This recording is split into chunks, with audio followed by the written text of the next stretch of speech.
Yo, what's up, everyone, and welcome back to the Locked On 49ers Squad Show. I'm your host, Eric Triple E Engel. You may know me as the former producer for the Murph and Mac Morning Show on KMBR, and tonight, what a win for the 49ers. What a win for Mac Jones. I mean, coconuts, big-time coconuts for Mac Jones tonight, getting toughing out some injuries and gutting out the win for the 49ers. We got to break that down tonight. Hello, everyone. Dwayne Boyd here, four-time Super Bowl winner. Tonight, we're going to talk about the offensive line. If you look at it, on the pass protection, I give them an A, but run blocking, you got to give them a D minus. And I'm Eric Crocker, one of the hosts of Locked On 49ers. And, man, I am excited to talk about Kendrick Bourne, a couple of bad drops against the Jacksonville Jaguars, but I think he rebounded well against the Los Angeles Rams.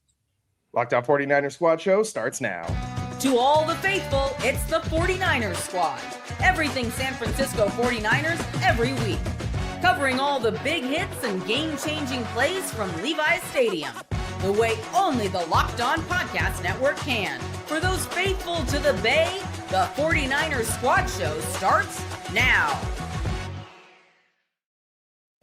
Hey, what's up, everyone? Welcome back to the Locked On 49ers Squad Show. Thanks so much for joining us. And, I mean, just a wonderful, wonderful win for the 49ers tonight. It's always fun to beat the Rams, man. And I just want to shout out all of our everydayers tuning in on the YouTube channel, the Locked On 49ers YouTube channel, and on the Locked On 49ers podcast feed. Make sure you're subscribed if you aren't already subscribed. And today's show is sponsored by PrizePicks. Download the PrizePicks app today. Use code Locked On NFL to get $50 in lineups after your first $5 lineup. And today was a fun night on PrizePicks for yours truly. I cleaned up tonight with all those Christian McCaffrey touches, man. I knew that he was just going to get force-fed the ball, and we'll talk about his usage a little bit later on in the show. But, man, I think we got to start at the quarterback position, the most important position in all the sports, Mac Jones, man.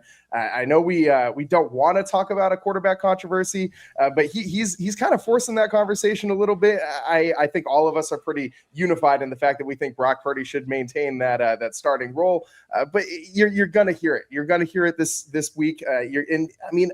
I'm not saying that I'm on the Mac Jones bandwagon, but I mean, it's a 3-game sample size. It's really small, but you see why people are enthralled by the idea, especially with the backstory and all the connections that Shanahan and Mac Jones have. He balled out tonight, man. 300 plus yards, 2 passing touchdowns, no picks. He did have one questionable ball late in this one. But other than that, man, I did not see him having that, just disastrous decision throw, other than that one play, which could have been, if this goes the other direction, if that play falls a little bit differently, we're having a different conversation post-game right now. But ultimately, it worked out in Mac Jones' favor, worked out in the 49ers' favor. He had a hell of a game, man. And for him to go out there on one leg, basically, I mean, he was clearly in some discomfort during this one. Apparently it was cramps, not a re-injury to the knee, or at least that's what Shanahan said. So, I mean, a lot to break down from this one. Let's start with Mac Jones' performance. Eric, what'd you see from Mac Jones out there? How did he get this one done? You talked about a quarterback controversy, and I think the only people that would truly be discussing that is probably the fan base. But anybody that understands the business aspect of the NFL knows that there's no quarterback controversy. Brock Purdy just got paid $53 million per year on his extension, which hasn't even kicked in yet. So I don't think there's any conversation with that. But I would say that, it probably has to be, comforting for the 49ers to know that in the event that Brock Purdy does go down, your starting quarterback, you have someone that not only can keep the ship afloat, but 3-0 in his starts. And it was awesome watching Mac Jones. He showed a certain level of grit in this game. Before we hit record, we were all talking about how, picking himself up off the ground, his uniform all crooked, his towel crooked, right? Like, he's like, is he going to be able to finish this game? But he figured out a way.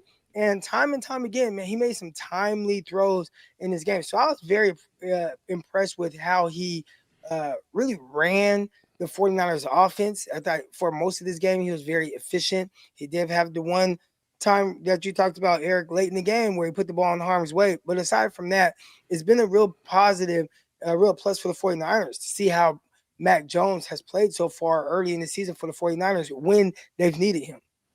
And I'm curious, Dwayne, what's that do for a team's confidence? Because there's got to be some level of letdown, right? Like you have a $50 million quarterback out there. Well, I mean, they didn't have $50 million quarterbacks in your time, but you have your starting quarterback out there. The guy goes down. It's got to be very deflating for a football team. It doesn't matter what side of the ball you're playing on. It's got to have some kind of weight, like make you feel like, oh, we really got to step it up as a unit. And when Mac Jones is back there, and that he's kind of like that safety blanket and that emergency exit that the 49ers kind of need, because we have seen Brock deal with issues this season or throughout his career, and again this season.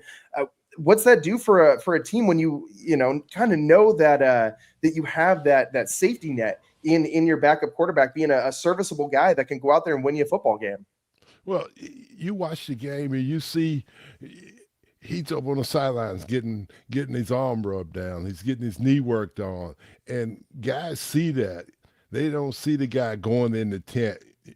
That's the last place you want to go in. When you go in the tent and come out, you're not going back in the game, And the game got real close. And you saw Martinez sitting over there next to him. Yeah. And he's probably hoping, man, I hope he can get back in the game. I'll rub his leg down. Yeah. He didn't want to go out there with that Ram defense, but it gives you something to fight for.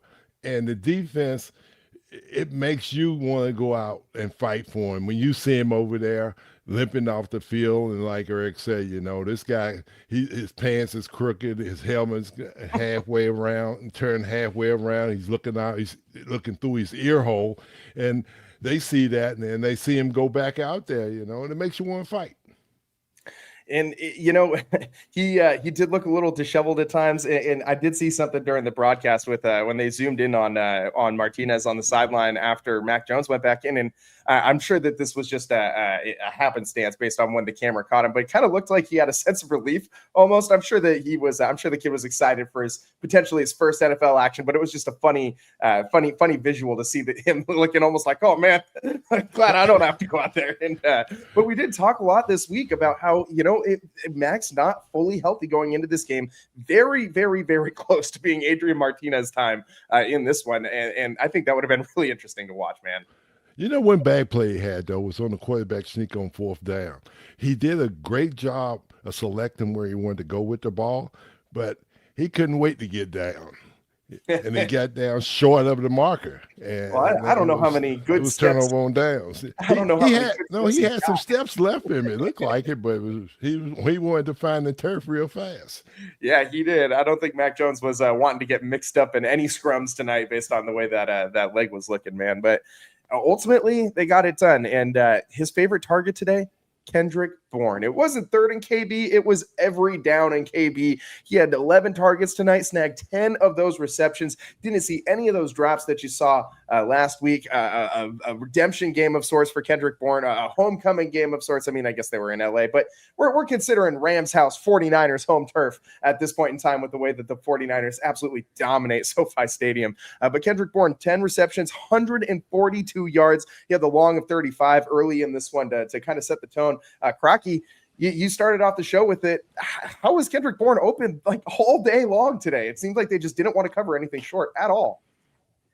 Man, he's a veteran. And I do have to correct you on one thing. He did have one drop, and definitely the 49er fan base let him hear all about that, at least on social media. But I'm pretty sure all of those messages got deleted or washed away, and there's going to be a ton of praise for Kendrick Bourne, a guy who stepped in, man. And you talk about just a great veteran presence for the Niners, and a guy who has already some built-in continuity with Mac Jones. So they know one each other, and now they're knowing one another again for the 49ers, and probably a better offensive system for both guys.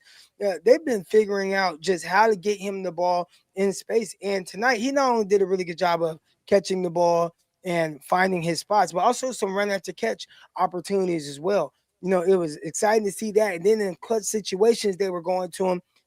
Now, they also kind of have no choice. One thing about Mac Jones and his performance in this game, however many yards he threw for whatever team he eventually goes to next year or the year after that, when his contract is up, they're going to look at all those yards and they're going, man, well, the 49ers have George Kittle and Brandon Ayuk and Juwan Jennings and Ricky Pearsall and all these guys, not knowing None of them played. It was actually Kendrick Bourne who came through to save the day for the 49ers with 10 catches for 142 yards. So super exciting stuff to see him have that type of performance for the 49ers.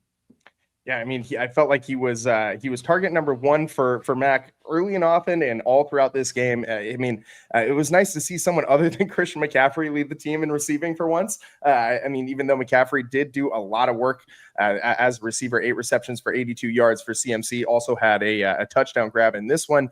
But it was, a lot of guys in this one snagged a pass. You had 1, 2, 3, 4, 5, 6, 7 different players catch a pass in this one. It was by committee, right? And that's what it had to be in this, without all of those bodies that you were just talking about, without the George Kittles, without Brandon Ayuk, still without anybody basically to catch a pass that you expected to be there at the start of the season. No, Kendrick Bourne wasn't even on the team at the start of the football season. This guy's leading the Niners in receiving in week 5. It's wild. Jake Tonjes has another productive game for the 49ers, 7 receptions, 41 yards, and a touchdown. He hasn't lit the world on fire as a replacement for Kittle. Definitely leaves something to be desired in the run blocking game. But hey, he's been I think serviceable as a pass catcher, which is something that I don't think that we knew coming into this season. So it's all things that the 49ers weren't able to do last year, right? That's I think what the big key here is that the 49ers have been able to weather the storm time and time and time again. And against division opponents. Like, this team was 1-5 last year in divisional play, and this year you already got 3 wins over division opponents. You're 3-0. It's night and day different with the same set of circumstances almost. And I'm curious, Eric, what are you seeing as the difference between this year's team and last year's team, given that it's a lot of the same kind of circumstances that we're seeing? Yeah, I think at least in the wins, it's taking care of the ball, not turning the ball over in those situations. Last year, and again, not to pile on Brock Purdy right now because he can't defend himself while he's injured, but he turned the ball over a lot late. And there were plenty of opportunities to come through in clutch situations. And I think the moment was, young quarterback, still kind of big for him, and not having guys that, he would ideally like to have out there, guys being banged up, not having, I keep saying, but Christian McCaffrey out there, no Brandon Ayuk out there. And I think that really hurt him late in those games, and he started to press a little bit. So you fast forward to this season, you still don't have a lot of those guys out there. You do have Christian McCaffrey, kind of look like a shell of himself a little bit, at least in the run game. But Mac Jones is figuring out ways to come through in the clutch. And I think that's been the biggest difference. And some timely stops by the defense as well. I think that helps also.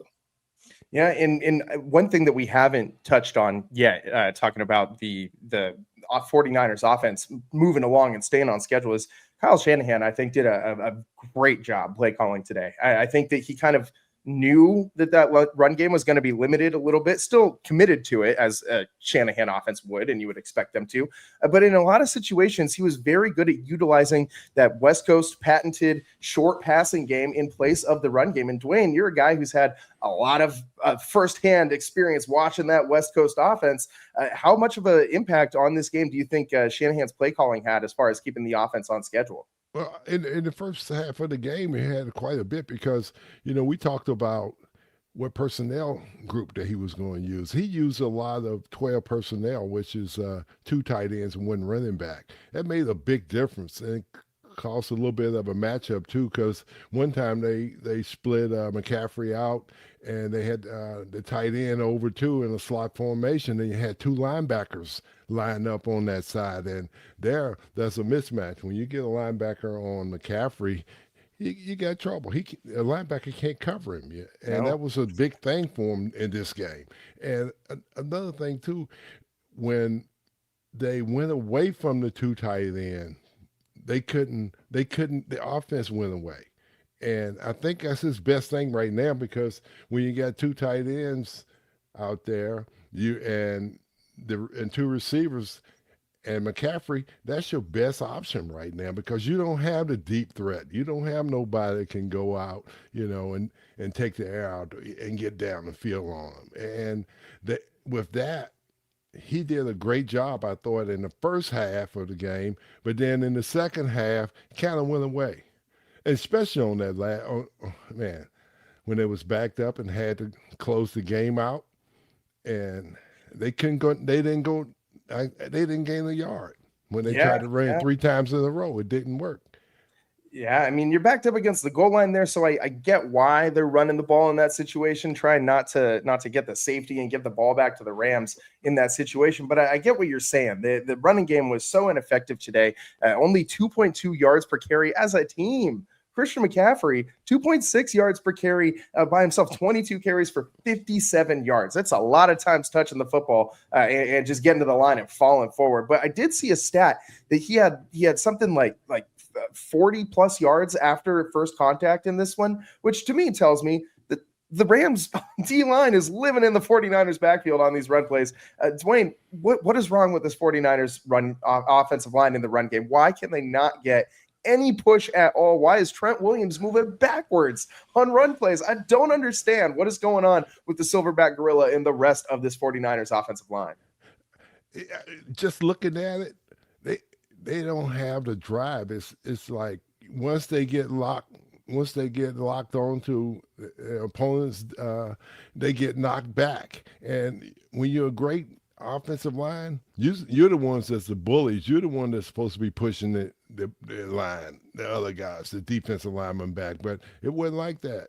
The 49ers offensive line looked like they just land on the line of scrimmage and hoping that, hey, that McCaffrey can break the ball, get through the gap without anybody touching them, but they was closing the gap up on him. And the thing that when you get into that problem, you got to be smart and start running trap plays.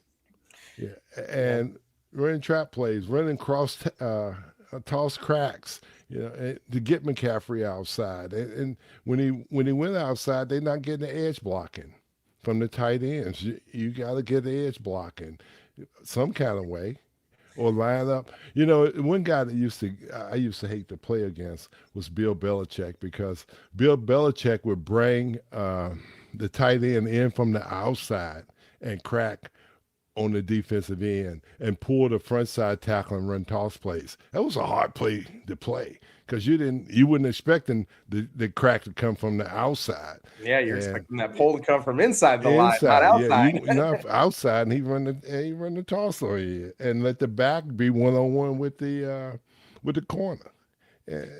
It's some things that you can do to get the outside running game going, but when you're just trying to block a defensive end, line up over a tight end, the defensive end gonna kick his butt every day of the week. If you gotta be stout.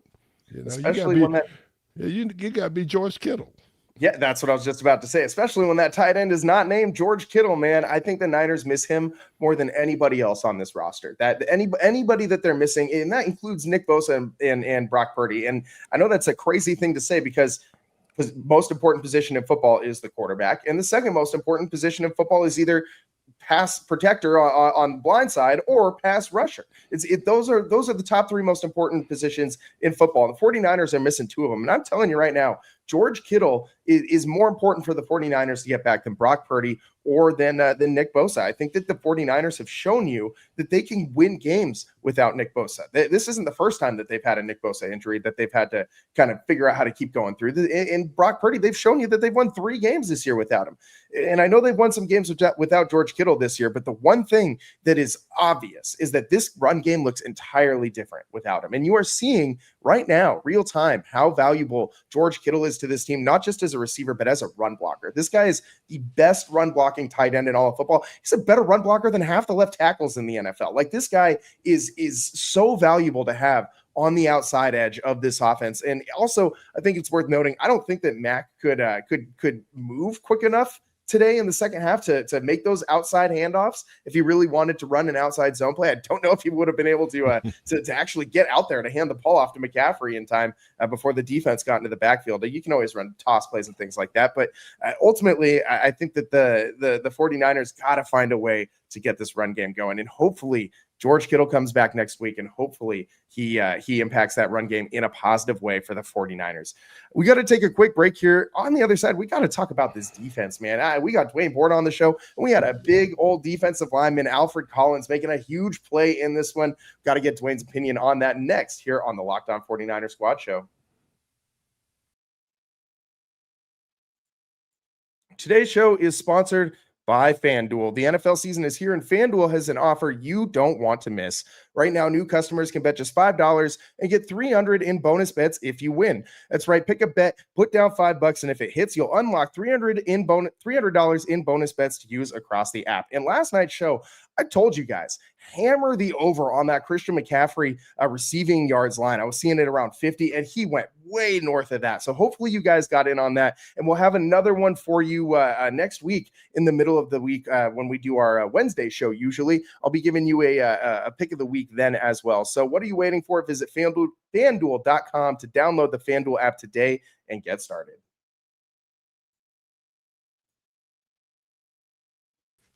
Welcome back to the Locked On 49ers Squad Show. I'm your host, Eric Triple E Engel, joined by four-time Super Bowl champion Dwayne Board and host of the Locked On 49ers podcast, Eric Crocker. And today, man, the 49ers gutted one out down in LA. And what a play by Alfred Collins, man.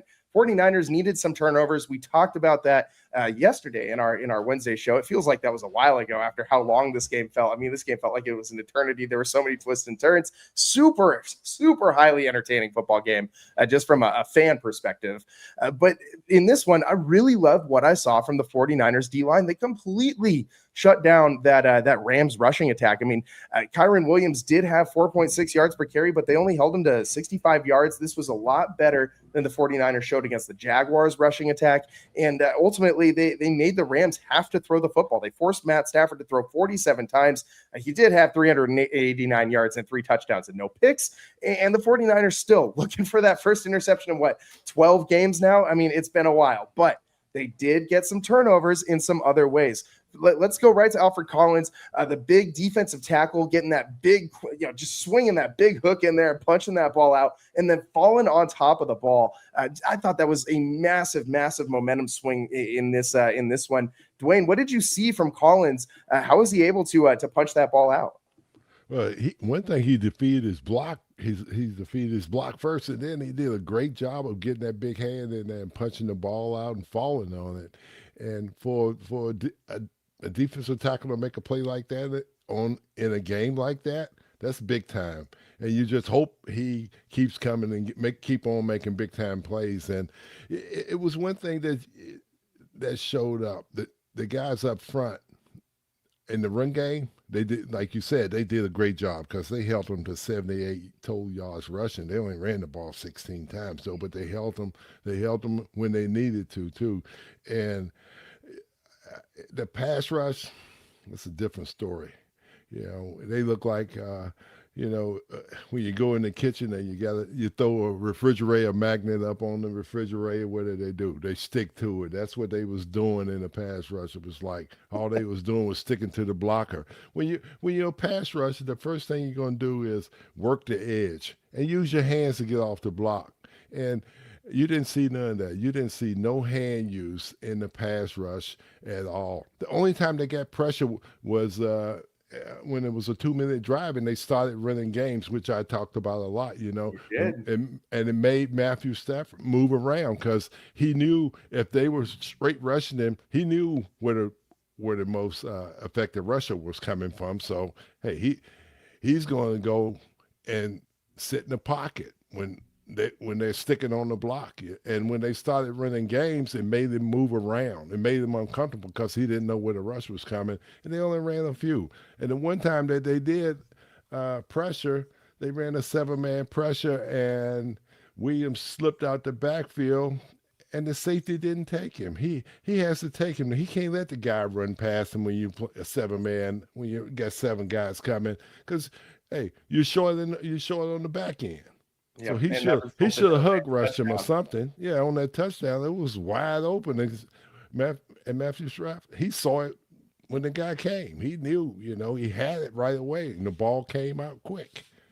I mean, he was so wide open. I feel like if you gave me that much room to run on a pass route, I might actually be able to sneak in into the end zone on a play like that. And let me tell you, I know that there's a age disparity between you and me, Dwayne. I'm pretty positive you could beat me in a foot race still right now.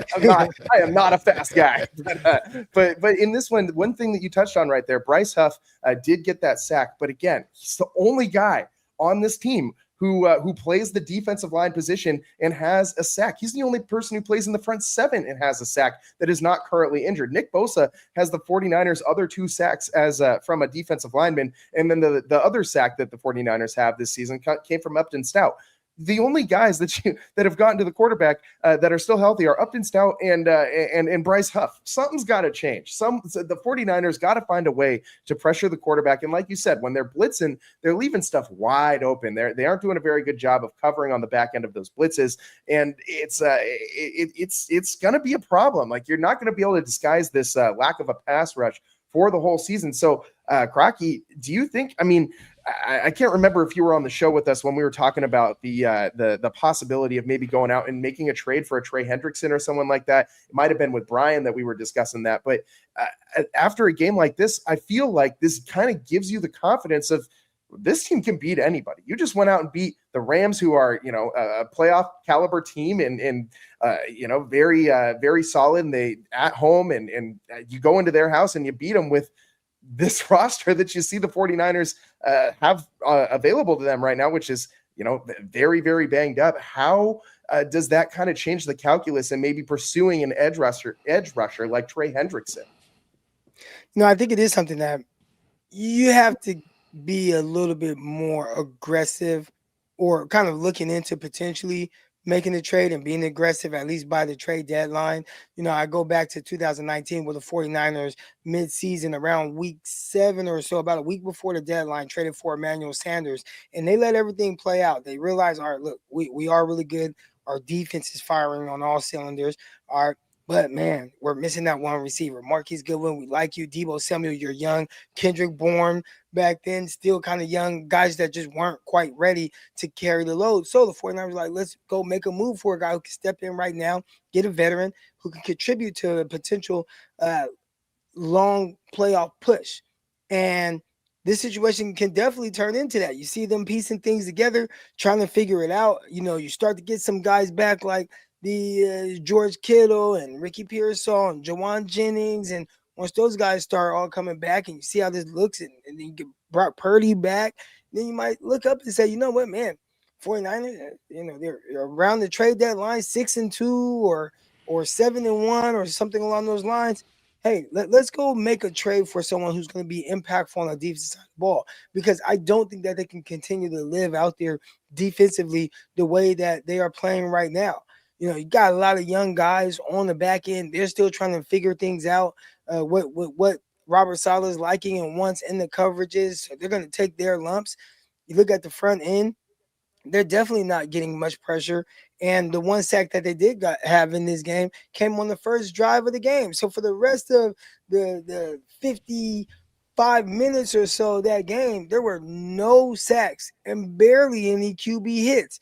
They definitely will have to make a move, but I think right now they're still trying to figure out how much of a contender are we truly right now.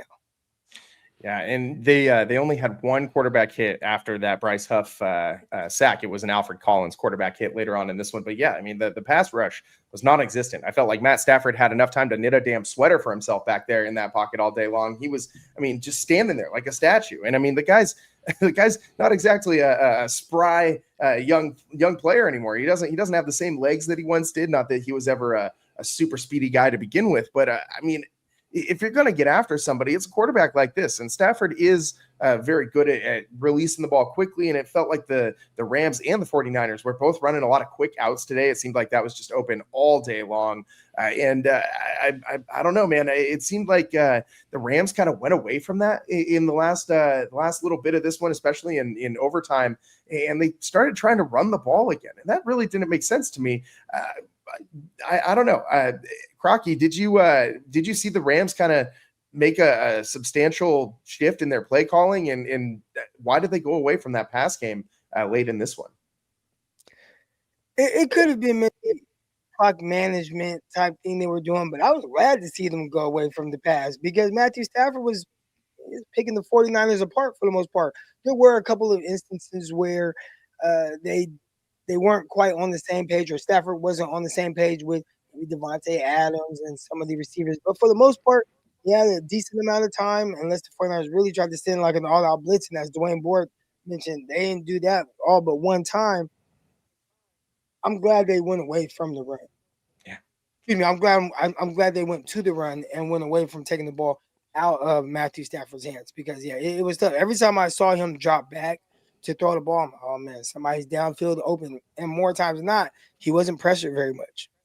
Yeah, and I felt like you were talking about all those young players in the secondary that are taking their lumps. I thought that today they definitely took some lumps, man, because Matt Stafford was absolutely attacking those young players all over the field in the secondary. And yeah, I mean, 389 yards, 3 tubs. That speaks for itself. A quarterback rating of 111. I mean, very, very, very good day for Matthew Stafford, but not enough to get the Rams the win.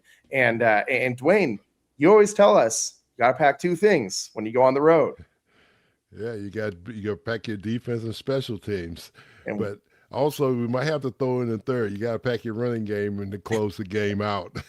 Absolutely. But my point being that we talked about the defense, special teams today, man. I posed the question to Dwayne and Brian last night and said, why am I supposed to believe in this 49ers special teams unit if you need the special teams to show up and win? And against Jacksonville, you give up that punt return for a touchdown. And I have little to no faith. I told you if I had to rank it on a scale of 1 to 10 in how much confidence I have in the 49ers special teams, it would be a number less than 0. And right now, after this game, that number's bumped up a little bit because Eddie Pinero was absolutely money tonight. I mean, this guy, the 59-yarder, are you kidding me? I mean, I hate to bring him up, but without Jake Moody, this special teams unit gives me a lot more confidence, man, because if Jake's back there trying that 59-yarder, I don't think that this game is going to overtime. I don't think the 49ers are winning this game. Dinero 4 for 4 on his field goal tries tonight. Did Jake Moody ever have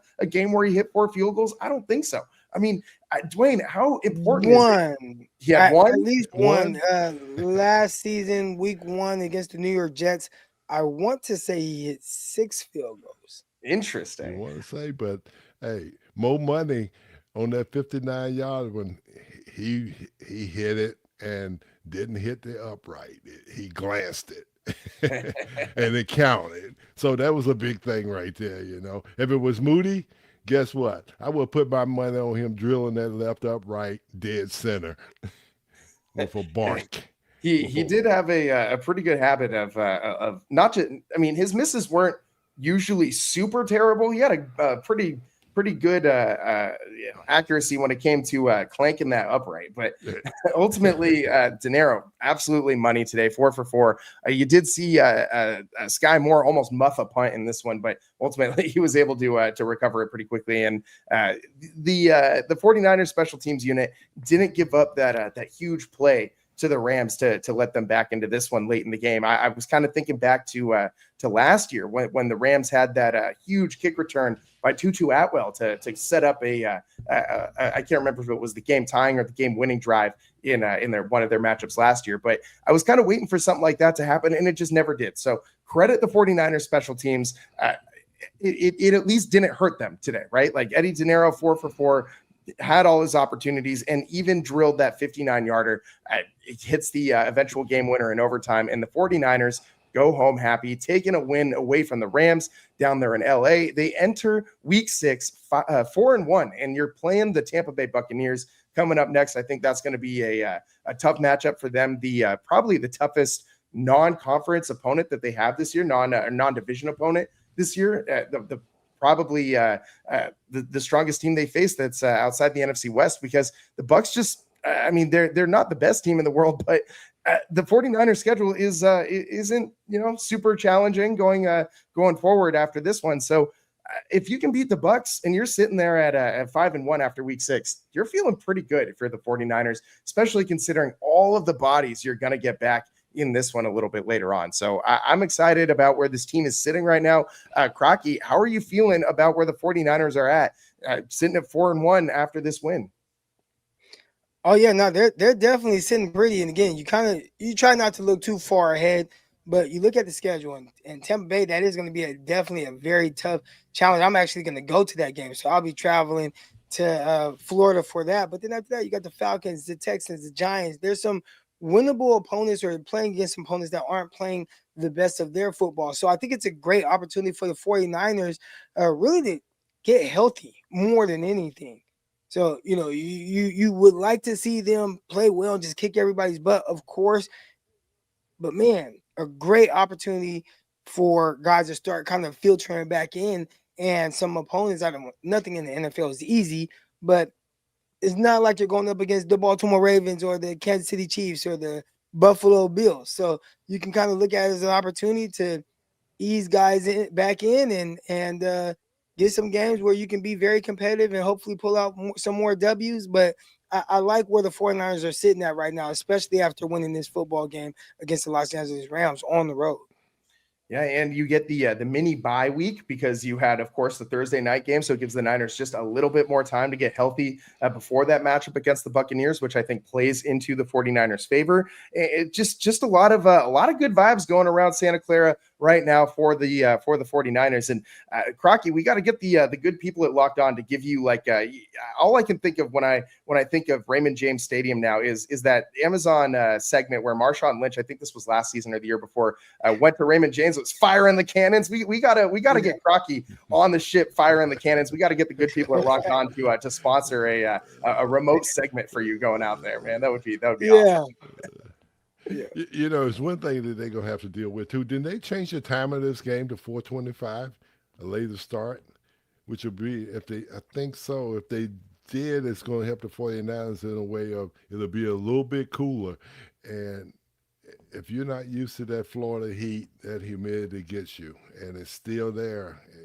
It's October, but you still got to deal with it. And that's one thing that you never like to do was play in Florida after coming from out here. Yeah, was it originally supposed to be a 10 a.m. Pacific time start time? I thought it was, but I thought they changed the time. And Dwayne, you are correct. Yeah, 125. It's a it says 125 now Pacific. It's 125. Yep. Okay, yeah.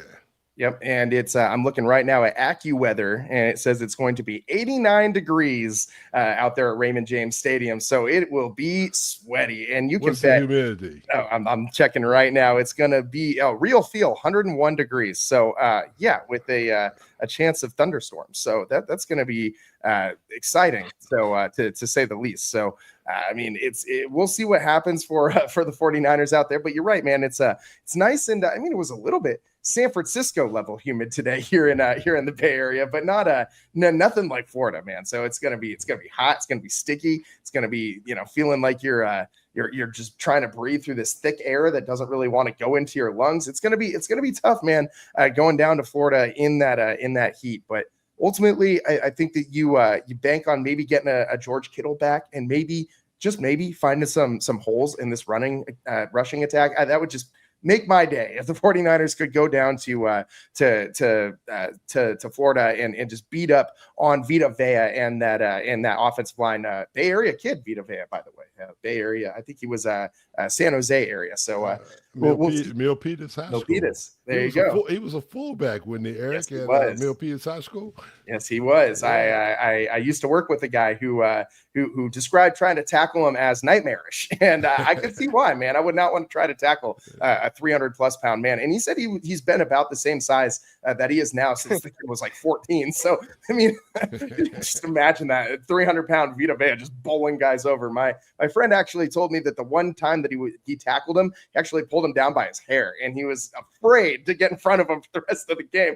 I would be too, man. It's kind of like tackling. I remember when Troy Polamalu got tackled by his hair one time after picking a ball off. Man, he just annihilated that offensive player later on in that game. And just a behemoth of a human, Vita Vea, clogging up that D line for the Tampa Bay Bucks. It's not going to get any easier trying to find some running room against that team. The 49ers desperately need George Kittle back for this run game. Let's take a quick break here. On the other side, man, we got a lot more to get into on this show. I mean, stuff in the Rams on that final drive. I feel like we have not talked enough about that big moment. We'll talk about that next here on the Locked On 49ers Squad Show. Today's show is sponsored by Gametime. NFL season is back, and honestly, there's nothing better than being in the stadium surrounded by fans cheering on your team. But let's be honest, getting tickets, it's a hassle. Between queues, login screens, and prices jumping at checkout, it's frustrating. That's why I use Gametime, the app that gives the advantage back to the fans. Gametime is fast, easy, and backed by the Gametime guarantee. You'll always get 100% authentic tickets delivered on time and at the best price. Plus, all fees are included, so the price you see is the price you pay.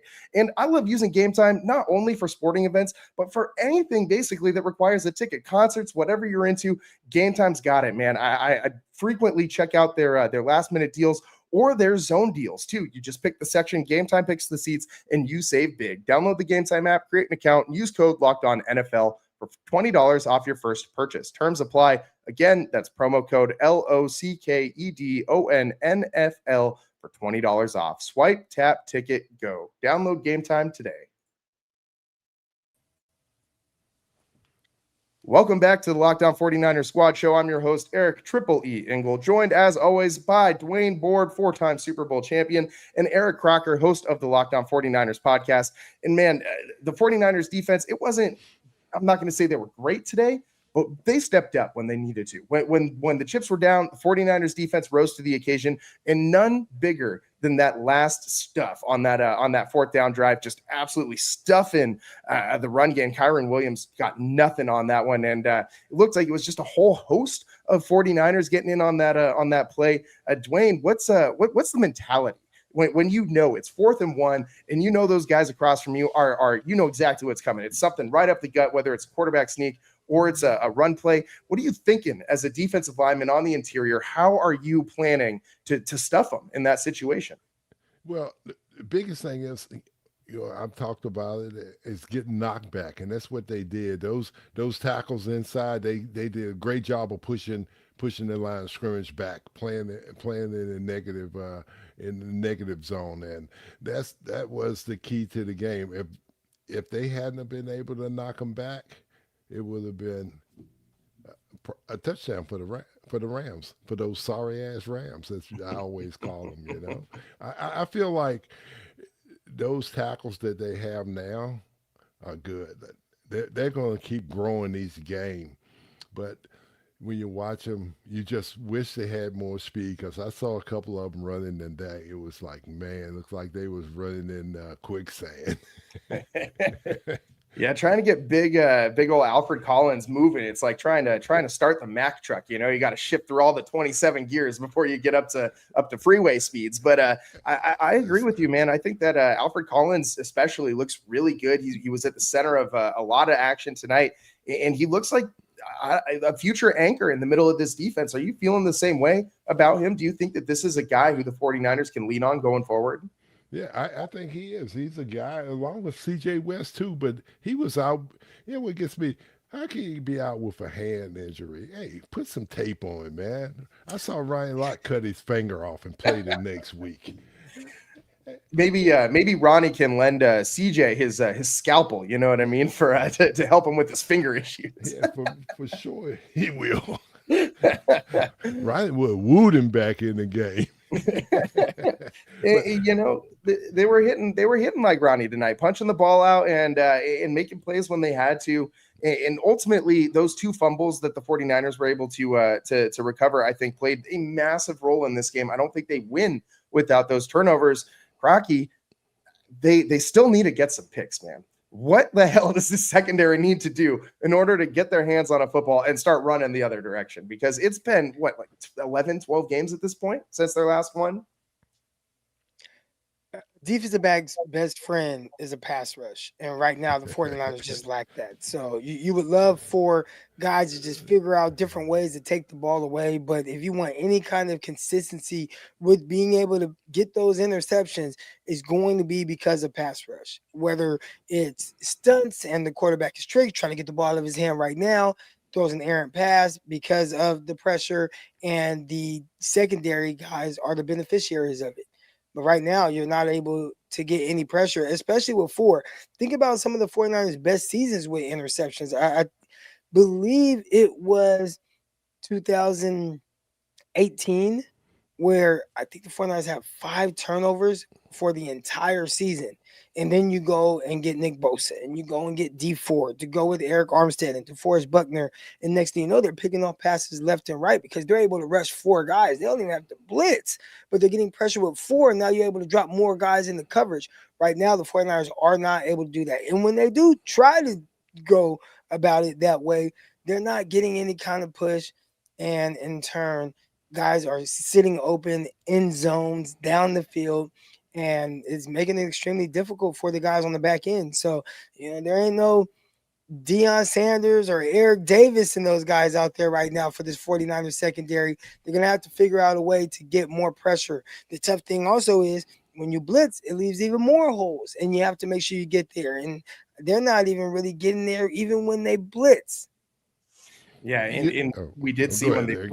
Wait, sorry, I didn't mean to cut you off. Wayne, go ahead. Go ahead. No, but you're right. If as a defensive lineman and a defensive line coach, you know what it's like to see no pressure on the quarterback, because those guys back there, I don't care who they are. You can line Deion Sanders up, you can line all the great DBs up, and if you don't get no pressure on him, the quarterback got all day. He's back there patting the ball.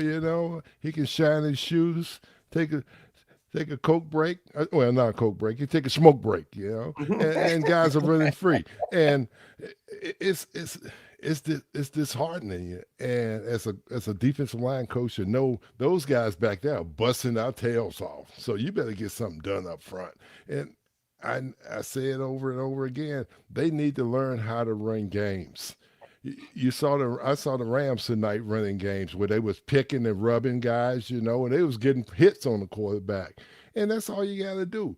You just can't run down the middle of a guy. That's what they want. Your offensive lineman, he's 330 pounds. He wants you running down the middle of him. It's like trying to push a milk truck up the hill. Because, hey, all you're going to do is get pushed back. And you have to cut the guy in half. Work half of a man. Don't get in the middle of him. That's where he wants you at. Get on the edge. And when was the last time they had a freaking holding call? Huh? They can't get a holding call because you know why? Because they ran down the middle of the guy. You got to be able to get on the edge so the guy can hold you. Yeah. Yeah, there's all been these guys that want to bull rush the exactly. offensive linemen. You notice I didn't even say that word. I hate that word, bull rush. You know who's going to win? The friggin' bull. not the rusher. It's the bull that's going to win. Yeah, and the 49ers ultimately, like we've been saying, they got to find a way to generate some kind of pass rush. You only have one guy in the front seven who's got a sack who's not named Nick Bosa, and it's been non-existent. But you did identify a couple guys that were able to run some games up front. Who did you specifically see that, like, what pair did you see running games, and do you think that they can build on that going forward? Well, I saw Huff running a game with. He was running a game with. Who was it? With Malik Williams. And but the thing you got to do is you got to communicate them too, because a rusher, he has to tell you what he's going to do. If he's going to come inside, how are you going to come inside? Oh, I'm going to come inside with a spin. So that means that I got to create more space for him to clear. So if he's going to spin, I've got to work inside a little bit to open it up for him, and then work off of his spin move. Or he'll tell you, I'm coming inside. How soon? I'm coming inside right now. So that means that you can go ahead and headbutt the guy, or give him a long arm, and he's going to come underneath and beat him. Or he's going to say, oh, I'm going to delay my rush. I'm going 3 steps and come underneath. Okay? Or either sometimes the worst guys, when I played with Fred Dean, he would always, he would call clear. Clear, Fred. What do you mean? He's going to do whatever he's going to do. You play off of him. Freelancing out there. Yeah, it's like, hey, clear. I'm going to do whatever I'm going to do. You just play off of me. So you got to communicate. And it helps a lot. And I know when I was up in what I won't mention when I was up in with the Seahawks and we went to the Super Bowl the first year, we led the league with 52 sacks with guys who was just guys. Nobody knew who they was, but they guys communicated. They knew each other what each other was doing. And running games, you have to work on them every day. You just can't decide on doing it right now. You have to work with the guy that you're going to be working with in the game. I like that you brought up the Seahawks because when I talked about getting pressure with 4, I've seen some teams that were good at doing that. I think the 49ers with Justin Smith, Alden Smith, Brooks, McDonald, those guys, they did a cool job. But one of the best teams that I've seen, which is consistently getting pressure with 4, was those Seattle Seahawks with the Legion of Boom on the back end. And we saw them reap the benefits of it with all the interceptions. But the interceptions really were created with the pressure that front 4 generated. That's funny because when I was up in Seattle, we came up with what we call the overload, where we would shift 3 guys to one side of the center, right? And whenever we lined up in that, guys had a hard time protecting. They had a hard time, the offensive line picking it up. But what we did was we never ran. It had to be on 3rd and long.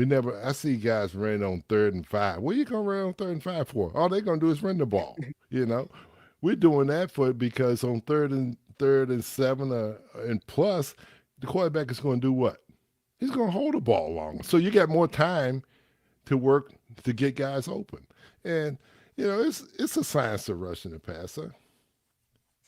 Yeah, and this team definitely needs to figure out some of that science going forward because what do they have now? 6 sacks on the season, 5 sacks on the season in total. They had 5 before Bosa left, right? They didn't get any last week, so they got the one this week is 6. Yeah, so you need more than that if you want to keep winning some games in the National Football League. I'm genuinely shocked that the 49ers won this game. And I mean, we all came, you, me, and Brian all sat here last night in these same exact seats that we're in now. And we said, the 49ers aren't winning this game. I said, I thought they were going to lose by 3 scores in this one. It shows what we know, man. The 49ers really, really rallied back from I don't know a single national pundit or anybody who picked the 49ers to win this game. They were 8.5-point dogs. I saw the 49ers money line jump over plus 300 at a certain point in this week. I mean, the 49ers were not supposed to win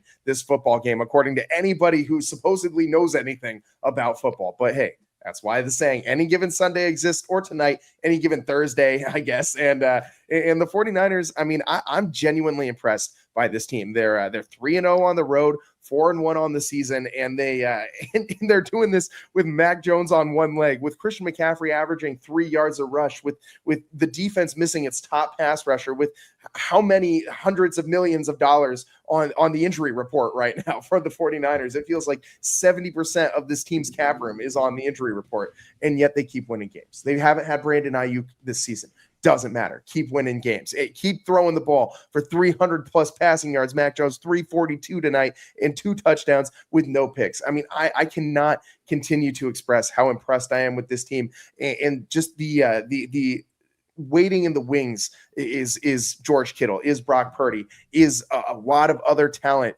to help this team get better going forward in these next couple of weeks. And man, George Kittle coming back, I think will just be absolutely massive for this team. I don't think we've seen this offense operate at its full capacity except for during one drive this year, which was that very first drive where you saw them go 90 yards against that Seattle defense and score a touchdown to George Kittle on a pass over the middle. I'm so excited to see Kittle come back to this offense, especially with the way the 49ers are going, because last year you were kind of hoping like, okay, maybe they'll get a guy back and they'll be able to pick themselves off the mat and rally. And that's not been the case this year. It's the 49ers are on an upward trajectory. And if you can add stuff to that upward trajectory, you could really, I think, get something going. And Dwayne, can you talk a little bit about how a win like this might galvanize a team? Because I mean, this, again, it's a game that everybody, I mean, all these guys, especially in today's world, you see everything, you hear everything, everybody's on social media, you can see all of the stuff that everybody is saying, and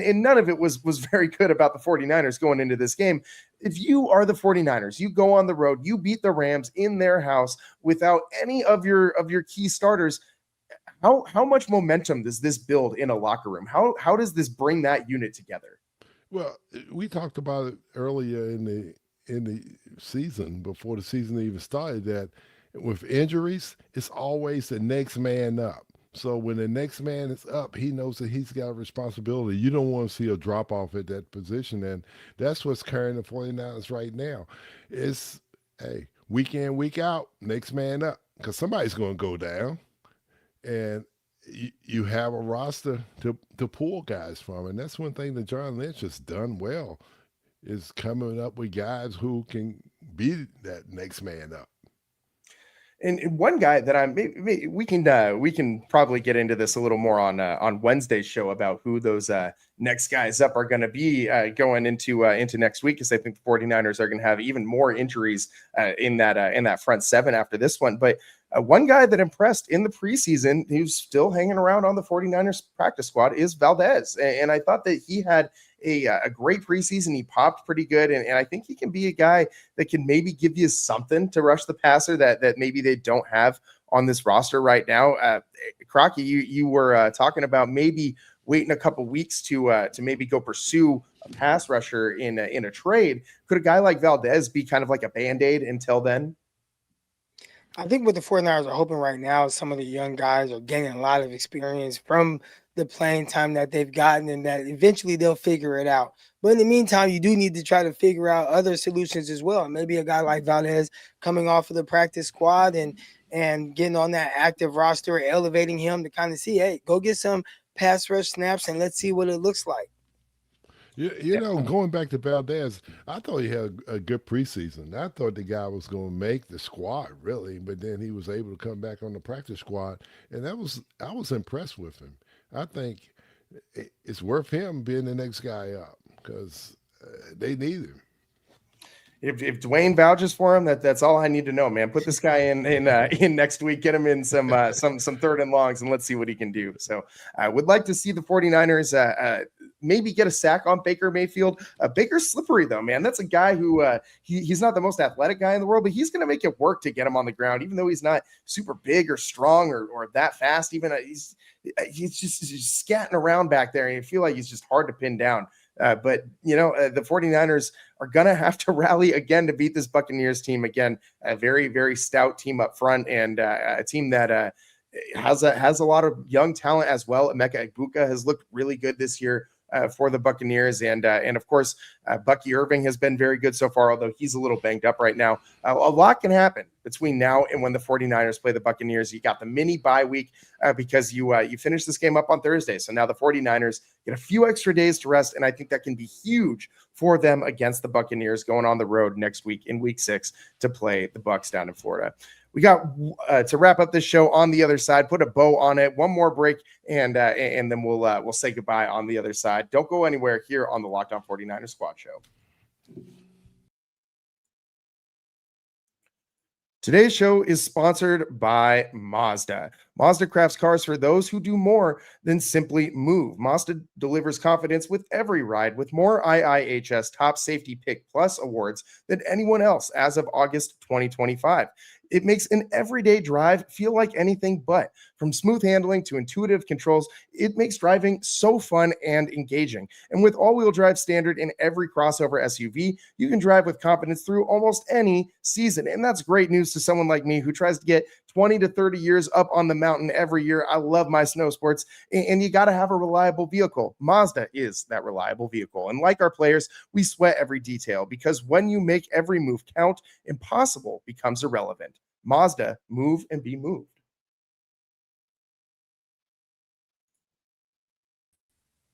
Welcome back to the Locked On 49ers Squad Show. I'm your host, Eric Triple E Engel, joined by Dwayne Board, 4-time Super Bowl champion and host of the Locked On 49ers podcast, Eric Crocker. And man, ultimately, we've talked about a lot of things in this game tonight, but man, the one overarching thing that I think that you take away from this game is that the 49ers have found a way to weather the storm. They found a way to keep the raft afloat and keep on pushing despite all these injuries. The next man up mentality that Dwayne was just talking about and Eric was just talking about, and ultimately the 49ers have been able to generate 4 wins in 5 tries this year, despite all of these injuries. And I think that's really what you hang your hat on if you're the 49ers. I think that's where you reach into that and you let that kind of drive you for the rest of the season, because I think you point to this point in time and you say, if we can win these football games without any of our key starting players at these really key positions, we can beat anybody, especially when those guys start to come back. So great win for the Niners today. What's your, if you had to just give me on a scale of 1 to 10, Dwayne, your confidence in this football team going into week 6 against the Bucs? Well, the Bucs going to be it's going to be a tough cookie for them. So I'm going to give them a 7. The only thing is Mac Jones going to play, or if it's who is the next guy up? Okay. Adrian Martinez. Adrian Martinez, okay, and he's won a championship. We made a joke about him. What kind of ring does he have? He got one of those candy rings, that they pass out at Halloween. And Halloween's right around the corner. Yeah, I mean, he did win the UFL championship, won the UFL MVP, and all of the other accolades. I mean, we'll see who ends up starting for the 49ers, but ultimately, I'm pretty confident in this squad right now, regardless of who's playing quarterback, because Mac has shown that you should be confident in him, I think. And Crocky, same question to you. Scale of 1 to 10, how confident are you in this football team right now? I think when you go into a game like this and you see the 49ers at their complete lowest and they're still capable of pulling out a victory on the road, I think you have to be confident that they can go and beat a Tampa Bay Buccaneers. Now, again, it's going to be a tougher challenge. And I think the toughest challenge with it, or that's tougher, is traveling to a different time zone. All of those things, like you are far away from home. But aside from that, I mean, the Rams are a good football team. And the 49ers went in there and won that game with this cast. So that lets me know. I think right now, you look at the Tampa Bay Buccaneers, like, why can't the 49ers beat them? So I might be a little bit more confident than Dwayne. I'm gonna go at about an 8.3 on my confidence level, giving the 49ers that type of opportunity to win this football game. That's what I want to hear after this one, man. I know that I'm beaming with confidence with in this football team right now with what we've seen from them. And they do it 2 times in a row. I mean, that's tough. Like, it's tough. I'm asking a lot of them to go in and just travel across the United States with a similar cast, not having Kittle and Pearsall, or maybe they get Pearsall back. Maybe they get Juwan Jennings back. I don't know how long some of these guys are going to be out. Is it kind of week to week or whatnot? But if they get a couple of those guys back, man, yeah, they're going to have to tighten some things up on defense. They will have to figure out a pass rush. Baker Mayfield will try to create a little bit outside the structure. He has a really good arm to throw to all areas of the field, and you got some veteran receivers over there. That's going to be a tough one, but I think I'm confident they can do it. We'll see what happens when they take on the Tampa Bay Buccaneers, not this Sunday, but the following Sunday, as the 49ers get a nice couple extra days to rest all of those injured stars and hopefully get healthy before their game against the Bucs. It's all the time that we got for you guys today here on the Locked On 49ers Squad Show. This was a fun one, 26-23 overtime victory over those same sorry ass Rams, as Dwayne loves to say. And man, does it feel good. So that's all the time we got for you guys today here on the Locked On 49ers Squad Show. We'll be back at it on Wednesday as we break down the matchup upcoming against the Bucs. Don't miss out on that one. Make sure you're subbed up on everywhere, on YouTube, on all of our streaming platforms, and make sure that you're locked in with the Locked On 49ers Squad Show. I've got Dwayne Board on the show. What more do you want, man? We're bringing the people what they want. Make sure you're tuning in every Wednesday and every day after 49ers games as well. Thanks so much to everyone for tuning in. Shout out all our everydayers, and we'll see you next time. Peace.